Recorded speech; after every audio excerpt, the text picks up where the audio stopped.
All right, welcome everyone. We're Semblance of Sanity. I'm Caleb. I'm Jacob. And we're here for HunterxHunter, episode 104. Ooh. Yeah. Wow. Yeah, Cheetu and Morel are in a little bit of a locked bubble. Yeah. They have a little bit of a thing going on. I want to say they're fighting, except They're not. So yeah. they're engaging in a battle of patience, a battle of mental Patience and time. fortitude. Yeah. Yeah. Yes. With the Destiny shirt. Totally wasn't an accident. Yeah, Melioron, Gone, and all of them have met up with Knuckle and Shoot. And Melioron is not the biggest fan of them, even though Knuckle is good with dogs. Right. Yeah. So we still don't know what's going on with Killua. The king is losing. Right. To Miss Snotnose. Yes, and she was invited there. Invited, yes. Yes, and yet she seems a little bit like mysterious in that she probably is using some kind of latent aura/nen abilities. Right, but the king hasn't seemed to pick up on that. But the king is also getting pissed that he's losing. Exactly, so we'll get to see how he handles that. Shia LaBeouf is a little bit worried about what happens when the king is losing for this long. Exactly, will he throw a tantrum? I guess we'll have to wait and see. So without further ado, guys, let's get into this. All right, guys, we're going to start the episode in 5, 4, 3, 2, 1, now. Eggs. Hold on a second. What the? Okay. He's been skipping meals. Whoa. Holy crap. Wait, are these eggs or is this like rare humans that they've killed and collected? Whoa.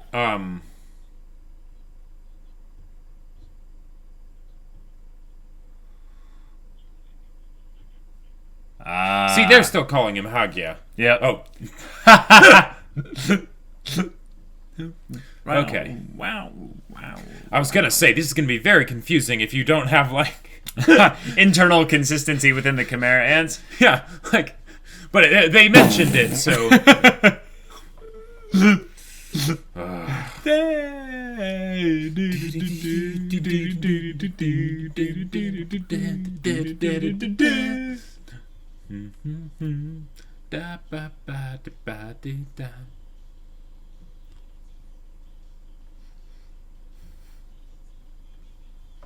You just try again. You just go away.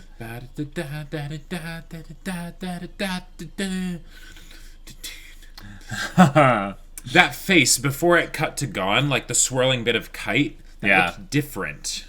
It's probably because of the ordeal Kite went through. Sure. It's hinting at that. Yeah.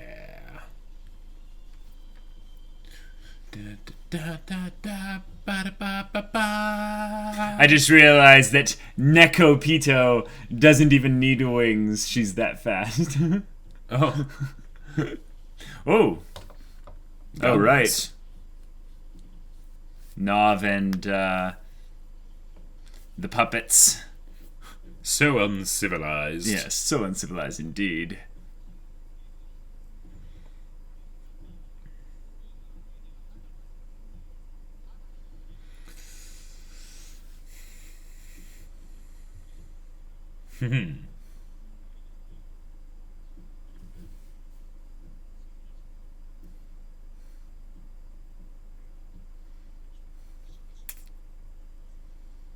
Okay, we get the reinforcements, the ones that Nekopito was going to send them. Now, can he go into his own... Yep. Nice. Or he can just turn invisible. Brilliant. Hide and seek. Okay, so yeah, he just used it in front of them, so now they know it. Nen space. So you were right. It's a completely independent. Whoa! And he has food down there. Nice. Wow! That's brilliant! That's something we would come up with. Whoa. Okay. So the rooms can't like be broken into from one of the other rooms. From each other, yeah. Whoa.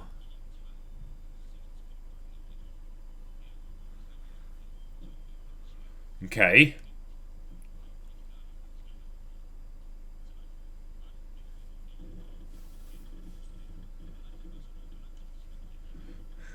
This is like the Matrix. Nice. Remember the key guy in the second movie? Oh, awesome. That's so cool. That's a fantastic ability. I love how he just like peeks out, you know.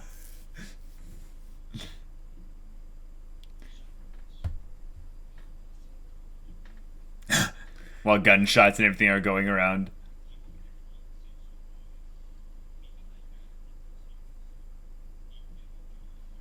Cool. Right.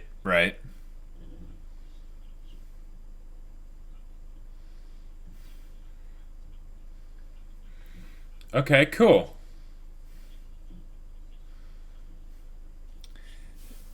Right. Gotcha. Nice.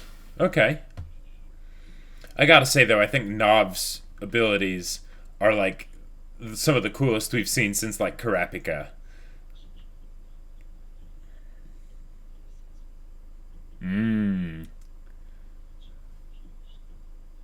Okay, this would be awesome if you could take him out.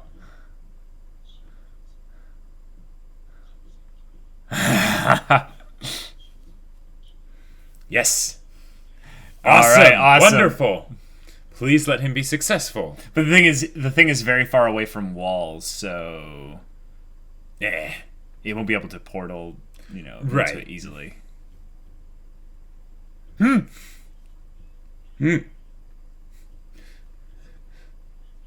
Oh my gosh.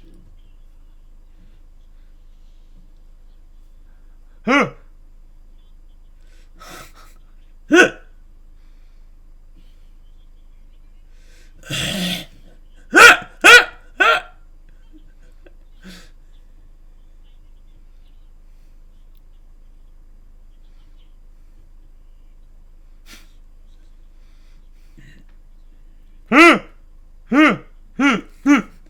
Yep.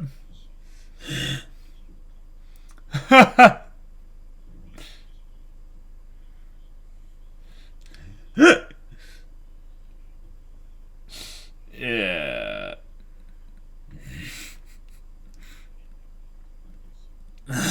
Exactly. Oh.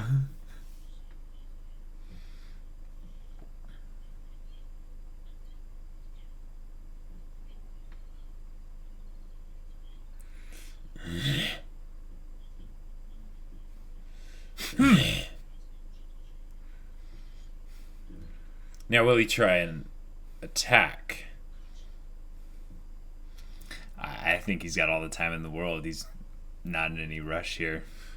No, I was meaning Cheetu. Like, will he try and like, get an attack in on Meruem while he's lying down? Oh, another way to look at those trees essentially is that they're all skulls, in as much as they are like, they look like eggs. Oh. It's like a tree of human skulls essentially.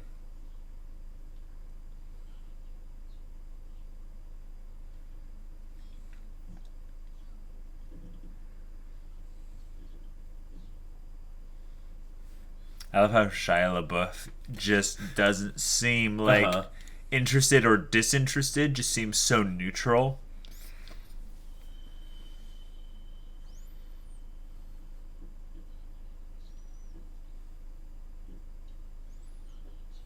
Well, I can really hear Sakishima in his voice just there. Yeah.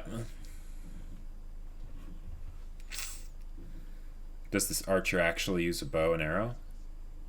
I think it's about the types of attacks that they make. Right. Because it's like chess, I was just making a Fate reference.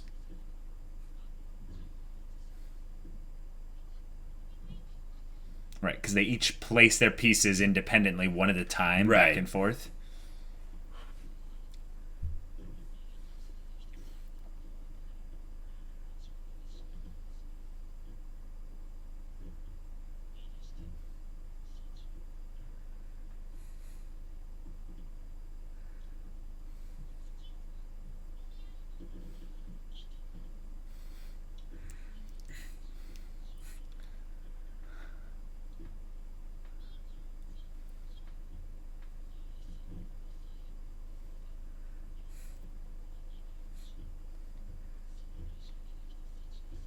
Thinking ahead with multiple moves.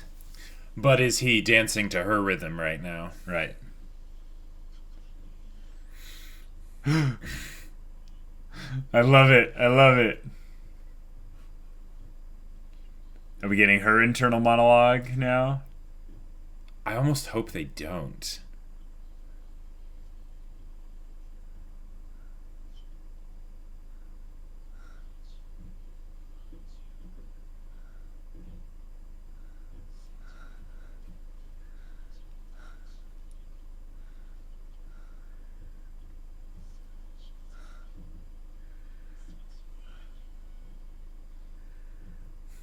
All right.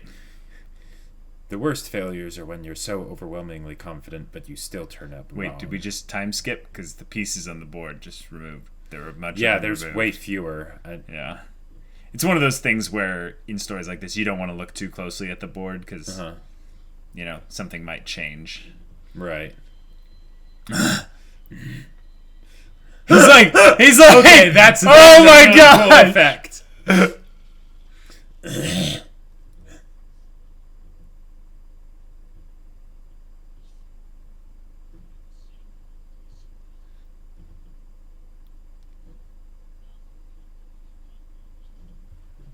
Oh. Yep. Could mean death. Uh-huh. Yep.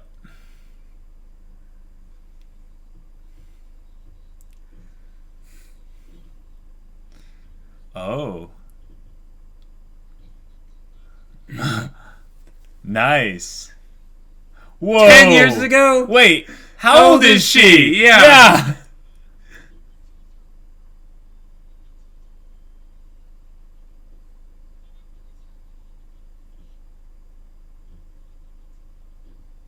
The way they make his tail be like up high. Yep. As if he's ready to strike. Mm-hmm.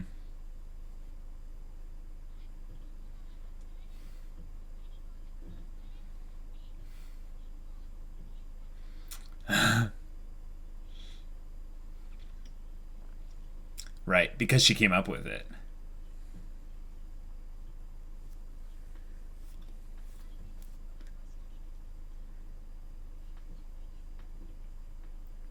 Cool. Oh. And that saddened her.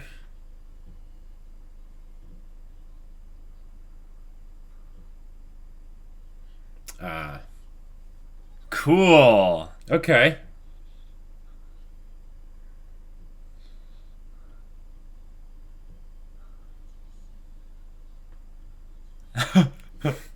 This music is so good with this. Like, Well, and it's like, ironic that she would say that. child, when- right? Yeah.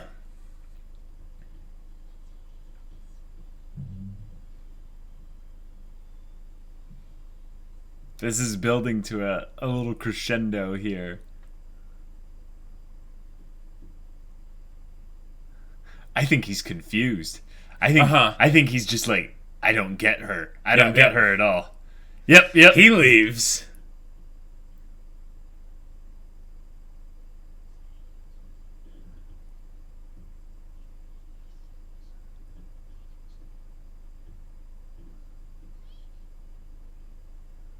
No Breaks isn't just playing indefinitely.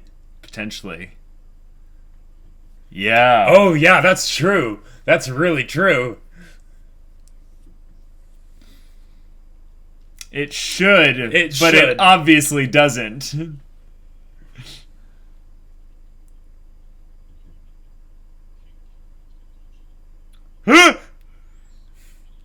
He brought books with him for this fight? Yep. Oh, early.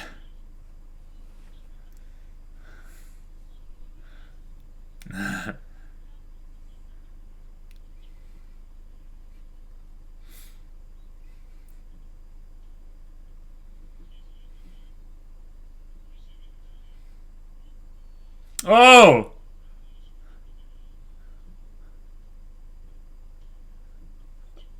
Oh! Nice. Ah! Oh my gosh!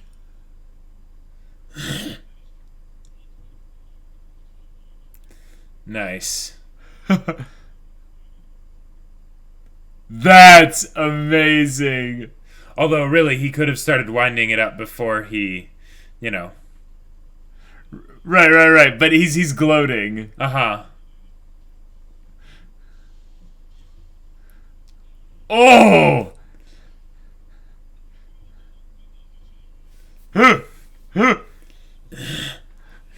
Okay.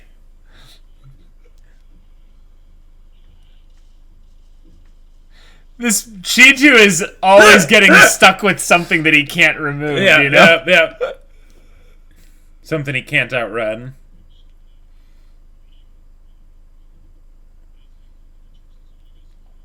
Ah, gotcha. That's why I didn't try and attack him while he was asleep.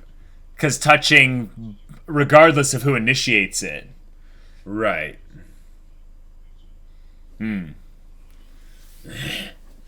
Oh. Yes.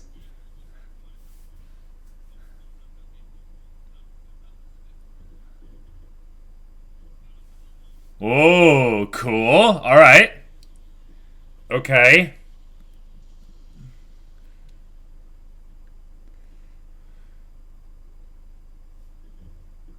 Some way to attack from range? Okay. Yeah.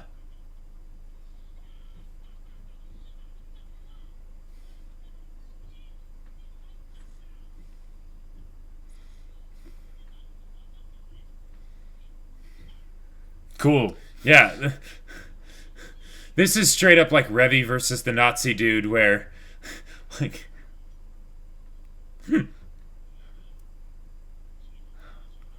Oh. that's a good question.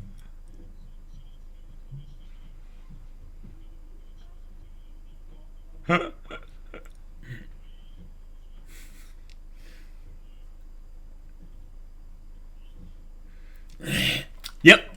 Yep. And because you insulted his intelligence, he's going to do something even stupider. Yep.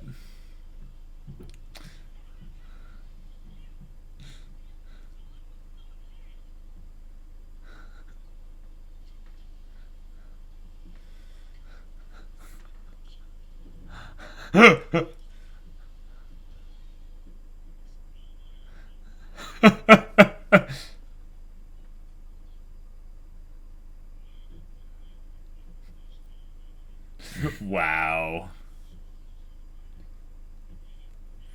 And then he concealed himself. Yep. Wow. Cool. Yep. Nice. Here they are. Oh, with the rain.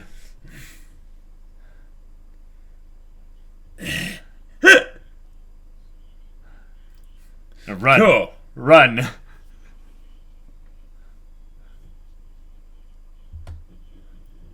Yeah.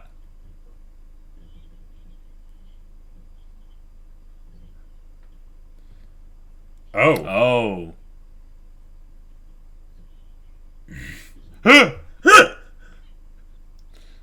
So it would have been something pretty bad.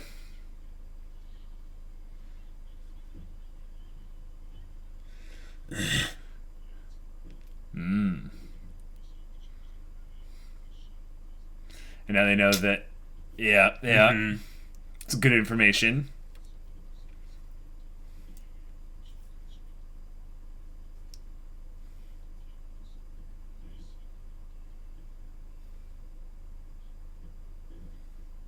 Let's talk inside. Mm-hmm. Nice. Nice.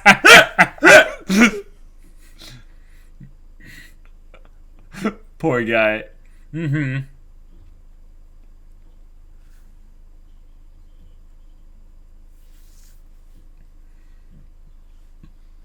Right. Yes.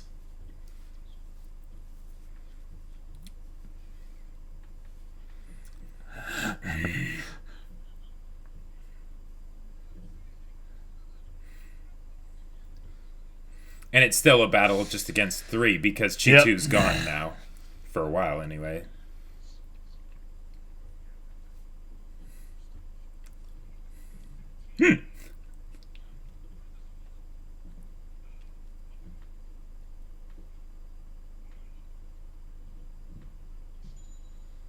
Oh.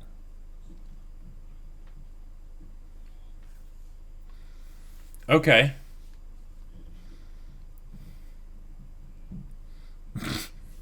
Obviously.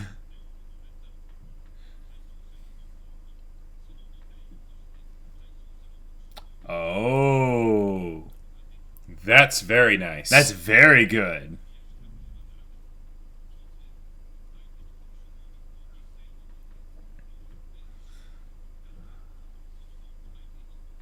Gotcha. Okay. Ah. Remember what he did with Cheetu as well? Mm-hmm. Yep.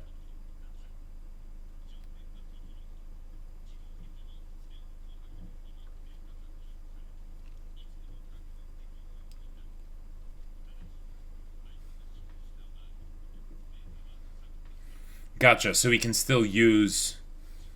Okay.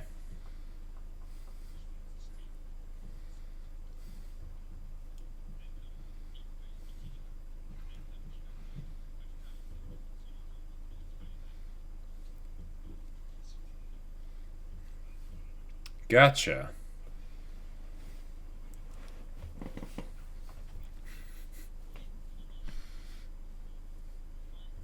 Funny thing is that dragonflies won't be able to work if they just stay in the, Right, alternate right. space. They don't know he has it, of course, but... Right.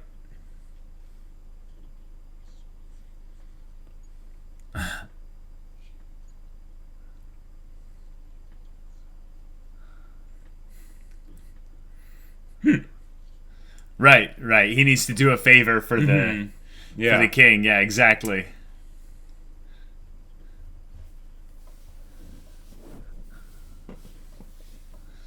Okay. Cool. It's clever because it's an ability that Scales. scales, but it also it's greedy, so Yeah. it matches him.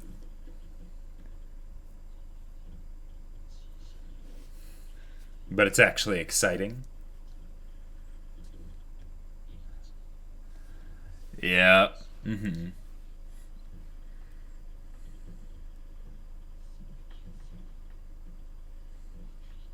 Aha, cool. Alright, cool. So that's minimized. Okay. So it seems like the pacing slowed down a little bit, but the main thing that it's now focusing on outside of the grander RTS conflict is the king's character. Right. Which is like, Which is okay, good. good. That's awesome. Like, we've been waiting for this. Like, Yeah. with the king, though, they draw it in tandem with this girl, the Gungi Right. master. So we know that she's important for his fate, Yes. but I think the journey to like see how she's got it, she's Right. going to influence his fate is going to be a little bit more of a roundabout one. Now, this might not at all be what they're going to do with the king's character, but if this were another story, this would seem like they were hinting at his motivation being wanting the proper challenge opponent, type thing, which could be how she's affecting him. Sure. But that might also be too simple for HunterxHunter, because they like to keep things complicated. For sure. Definitely. Okay. So not a lot happened this episode. But lots of more tactical, like, style combat, which was cool. RTS stuff. So Morel there was no contest here. Yeah. He outplayed Cheetu, outclassed him in every single possible way. Oh, yeah. And even with, Cheetu having speed, there's multiple ways to beat someone who's faster than you with misdirects and all kinds of stuff like this. Yep. So it's basically like HunterxHunter had a little bit of a thing of reminding us how HunterxHunter works in just that fight. Where it's saying, remember, Cheetu might be stronger than Morel, faster and more physically capable. Sure, who knows? Possibly. Yeah. But all you need to do is get misdirected once really well, and fight's over. Yeah. And I think Morel still could have taken him in a straight up fight, which is why Cheetu, say, ran away.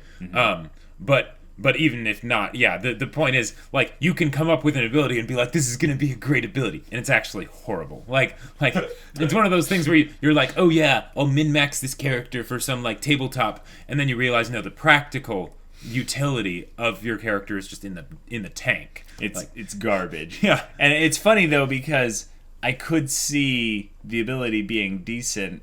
Oh, sure. Yeah. Because Morel just kept his head and just thought about it a little bit. Exactly. It was like, oh, well, this is easy. Yeah, he got Cheetu into beta wave mode where he's not actually really thinking. Right. And then he's just like, all right, cool, and we're done. But if you think about it, that ability could still be really helpful even though he can't use it anymore. Because if he had used that on someone else, that amount of time, the 4 hours or whatever that took him to get, Cheetu into those beta waves, right? Yep.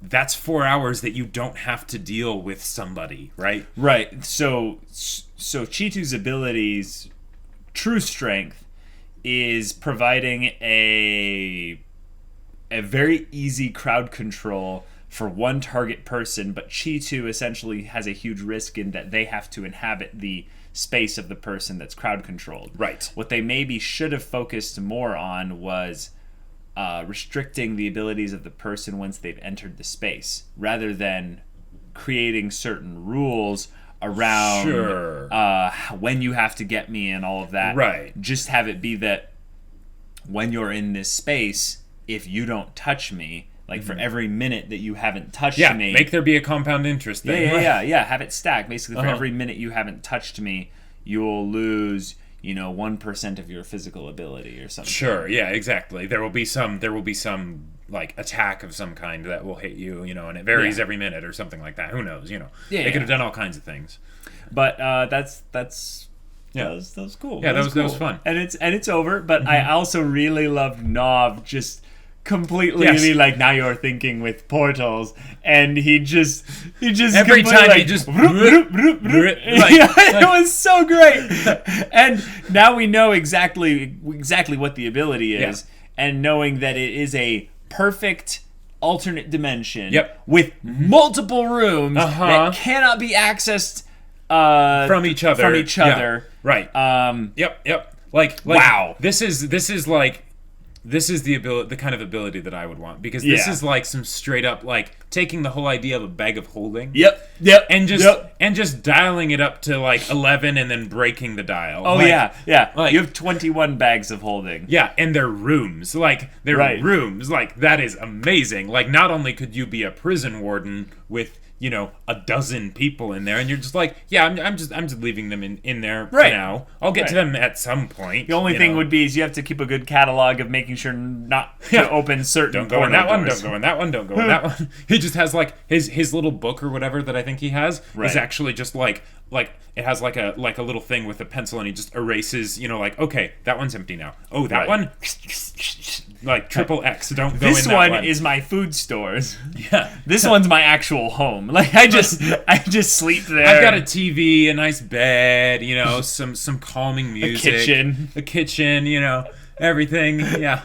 I mean, that's one thing that I mean, he might not have power in there, but that's actually a thing that I'm kind of curious about, is when you create an alternate space, do you create the properties of each space individually, or do they come with specific properties that make it so you could actually breathe in there? Do you not have to breathe while you're in there? When you're in that space, could you create a space where they have no ability to breathe in there. So someone gets put in there and there's no oxygen. Yeah, they will pass out eventually. Right. They have no way to leave. You drop them in there with, like, I don't know, like some sort of like explosive that isn't supposed to hurt them. It's just supposed to burn up all the oxygen once the place is sealed off. Sure. And then, you suffocate. Yep. You know, it might take a few days. Right, because you're a Nen user. Yeah, whatever. But you might be really strong. Yeah.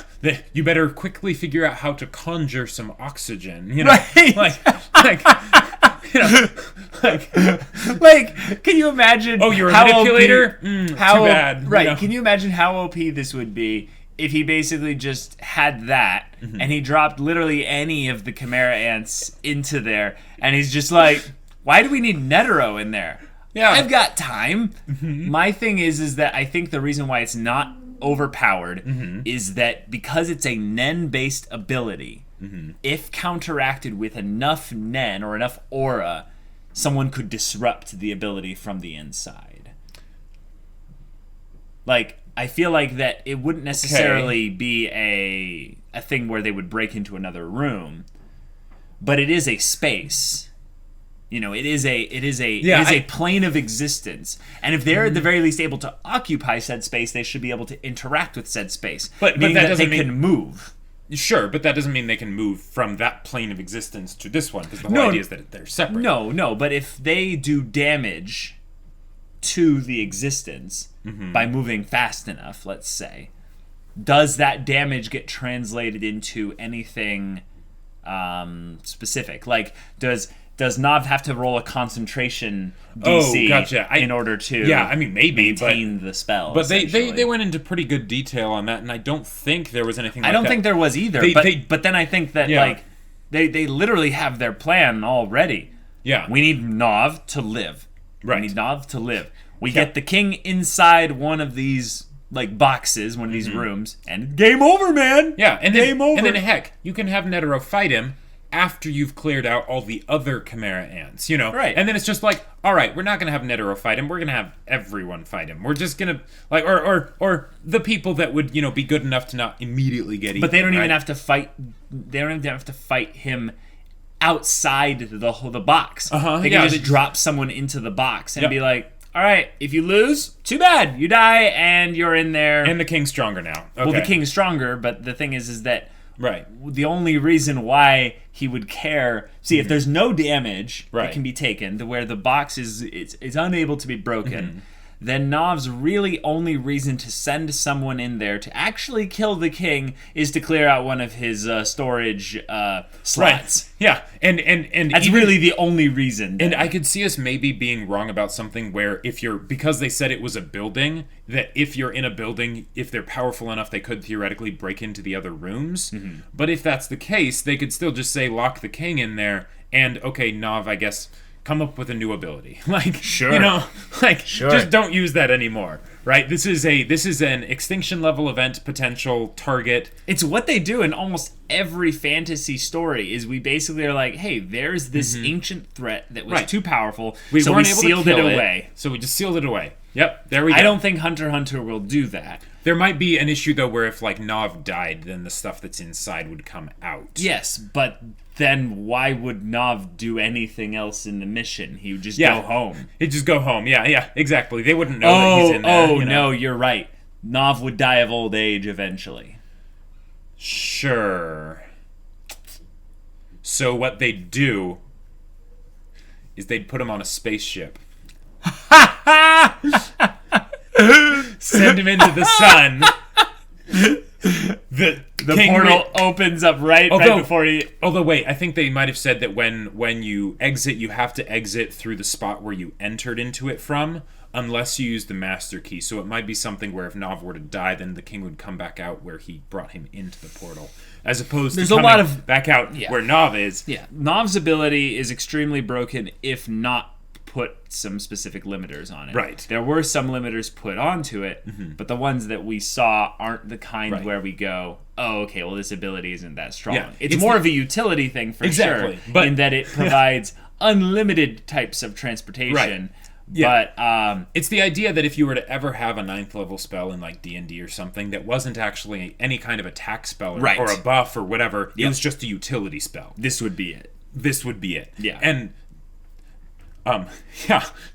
Yeah, that's scary. That's scary also because Knov can use it multiple times. Uh-huh. He has the 21 multiplier on how many rooms he has. So he spec'd hard into this. Oh yeah, this that is almost exactly the kind of thing that I would want to be able to do. Like that would be so much fun.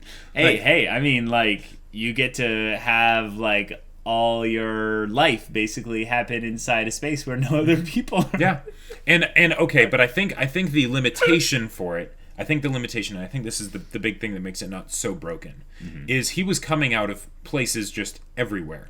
But I don't think it was that it was actually everywhere. It's that each room is keyed to a specific location where you can get out of until he sets a new location as going into the room through that spot. Right? Okay. Because of that, he has the master key, so he can go to the 21 different locations, but he can't come out just anywhere. Right. He has to prep a place. So he can't just like teleport to a location he's never been to before. Sure. But so that is a nice limitation, but yeah, it's still the things you can do with it is ridiculous. Yeah, I don't really want to discuss the ability too much more because I feel like I'm going to misinterpret it more. Because the main thing that's really cool about it is that it's a way for them to hide. Right. It's a way for them to move, and it's a way for them to ensnare. So if they can utilize all three of those with their group that they end up working with, specifically, say, with Morel and Knov going up against Shia LaBeouf, like that sounds awesome. Like that sounds fantastic. Indeed. Yeah. The next bit that's kind of a big deal was basically like that Meruem had this like this confusion on him. And it was reemphasized once we saw the scene at the end while he was on the throne. Yep. He was basically acknowledging that he enjoyed this, but he didn't know why. Right, because he was getting beaten, and that's not supposed to happen. Right. So the only real thing that I draw from it as a grander theme is that the stuff that we discussed in previous bits where the Chimera ants all have some kind of connection to humanity. Meaning that they were... they have human DNA mixed in with them and stuff. Right. So they could potentially have human memories. They could potentially have human kind of personalities. Sure. But I think with the king maybe going and getting kind of enjoyment out of this is maybe there's some aspect of him that enjoys the struggle. He enjoys the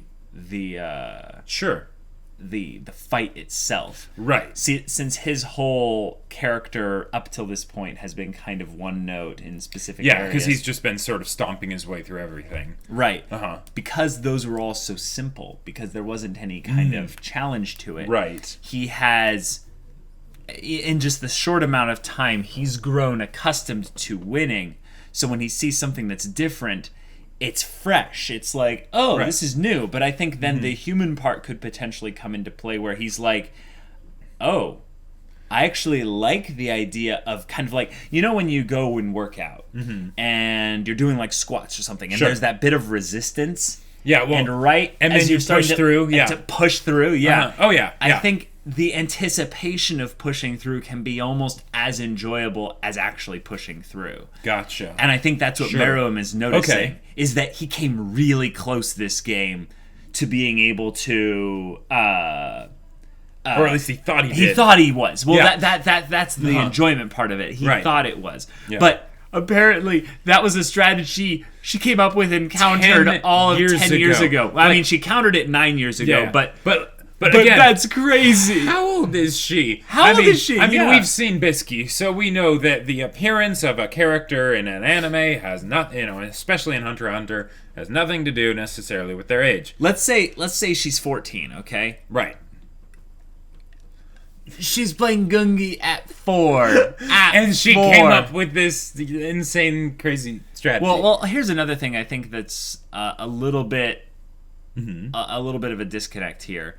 is that she could have started playing Gungi at a really young age. Absolutely. But that doesn't mean she was a grand Yes. master at that time. Yeah, yeah. The thing, though, that I just want to bring up that's a little bit odd is, didn't they say she was the five-time world champion or something like that? Right. So just because she was the world champion during that time, she could have been playing at a high professional level before that, but not winning the world championship. Sure. Yep. So she's been playing probably her whole life. Let's just. I mean, the whole thing that she said about her parents, of how she doesn't really like ever talk to people, she just plays Gungi. Right. You know, that supports it. So I think, guys, like this might be another thing, is that the devotion that she shows to a singular thing that is so simple in the grand scheme of things confuses the king, admirable. But he also finds it, admirable in that it's like, wait. You aren't trying to conquer the world? You aren't trying to, like... I mean, yes, you're a pitiful human, but, you know, you're so devoted to this thing and you're able to achieve all this just because you do nothing else? Like, what? Yeah. Yeah. And I think to Meruem, that's something that just kind of throws him for a loop. He's like, I've got to think about this. And I think that's the other thing, is that Meruem is extremely intelligent. Yes. Like, he's I love really that intelligent. visual of all the boards. Yes. So he's thinking like every conceivable world line as to how this game could have gone, and he's just like, I couldn't have predicted this. Like, he's like, I had in my head 200 games. That look on his face as, like, he's just like his whole world just basically shattered before him. Like I see him as basically being Doctor Strange in Infinity War. He's just like, I have checked, this many billion or whatever, like, possible outcomes, I didn't see this one. That's something that I find kind of curious in how the game is set up. I'm not going to go deep into this. Yeah, because I mean... But the game fundamentally is a more complicated game. Let's say the pieces move at least like chess pieces. Sure. They're playing on what I can assume to be some kind of, we could say 8x8 grid. But the main thing that's cool is that they set up their pieces uniquely, one by one, on the back game. 3 lanes every single game. And that provides a whole new meta to the game before you even start playing, really. And then in addition to that, there's the third dimension, because you can stack pieces, and there's the different kinds of pieces, but also pieces might do different things depending on when you stack them and how they're combined and things like that. So basically, Togashi is saying, like, if Meruem is able to even predict, like, moves in the future, like a chess grandmaster would be, like, because I think people who are at the chess grandmaster level can consistently predict like 10 moves ahead, and that seems actually kind of conservative. It depends on what stage of the game you're at. Right, earlier it's harder to predict, or until they start moving. Or earlier it can be easier sometimes too, because the beginning is more or less the same a lot of the time. Yes, but I meant that, like, once you see one move, you know that there's going to be one of maybe 7 moves next. Right. Yeah. But that's the thing, is that those aren't then moves ahead. Right. Those are moves out. Yeah. I feel like Gungi is basically just the game that is being used as saying, this is the most complicated game in the world. Right. And Meruem's, working on mastering. But Meruem's extreme intelligence, his highly evolved brain, strategy, whatever, is not able to beat this kid. And I find that whole aspect of it, the whole David and Goliath thing, the whole thing of the unstoppable one being stopped by the smallest of pebbles along his way. It might be an ego thing that the king is even focused so much on this, but I think by the end of this story, it won't be an ego thing. In some ways, I think that Meruem's whole ego problem that we might have seen in the earlier parts of his kind of introduction, where he would just be like, "Don't talk back to me," I'm an angsty teenager, decapitating heads, and then finally has Nekopito be like, not killed by it. And it's like, whoa, you're strong. Okay. Okay. But in this case, Meruem could lop her head off at any moment. And he was getting ready to, But that would be admitting defeat. So yeah, exactly. So will his ego be lessened? I think it will. Like what kind of displays of his ego being lessened could you see happening by him essentially admitting that this girl is better than him at a specific thing? Like, I don't know, but what makes me excited is that anytime you have a character trait that's as strong as, say, something like Meruem's ego, right? Right. That, in a way, makes the character predictable. Yep. And that does not make it a bad thing. No. Because it basically means that when they do something, when you can basically guess how a character thinks and say, yes, they're going to do this because that's the way they think, and then you see them do that, that's nice. You're like, okay, yes, it reaffirms that I understand this character. Right. But it also provides a direct line of this is how they're going to progress, because this is a very strong motivating factor for them. Right. They're so not you're just saying that once the ego is gone, we will lose that predictability. Well, and it doesn't necessarily even need to go away. Right. But if it is changed, right? If it's something like that where he learns to not be as egocentric, then that'll be a whole new cool aspect for his character. If he doubles down on it and ends up basically digging deeper into that ego, that's another avenue of potentially very interesting development that could happen for him. Okay, cool. So then it's basically like chess or Gungi or whatever. We have a couple moves ahead that we can see potentially. Right, and then after that, who knows? Yeah. Right. So. Yep. Cool stuff, guys. Yes. And the episode overall wasn't one of the best ones, but I love the Meruem developments because the Meruem's slowly but surely getting more and more interesting because this girl's interesting capacity and development potential is off the charts. Yeah. Just by her being in close proximity to this whole thing. And again, that was amazing. And just going in there and having there be the bottled water and the food and stuff. And just, the energy drinks and the food and everything. That was so great. I mean, me personally, I would take a gas generator down there and all that stuff. But yeah, I mean, just having just food and water and all that goodness down there so that you can be out here for as long as you need. You have all the necessities met. All right, guys. If you want to see the next 2 episodes reaction right now, go check out the link in the description below for our Patreon. You can get on early access there. And if you give any kind of support, it comes with Discord access, so you can chat with us about stories or whatever. And if any of that interests you, we'll see you there. But until then, we're Semblance of Sanity. I'm Caleb. I'm Jacob. And we'll see you all next time.